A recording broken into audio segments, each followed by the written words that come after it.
Ya, pengeboran borpel guys dengan mesin diesel hanya kedalaman 2 meter ini guys. Nah ini borpelnya guys tuh.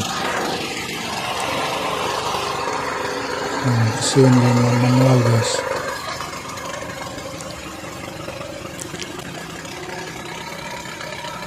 Impor lagi.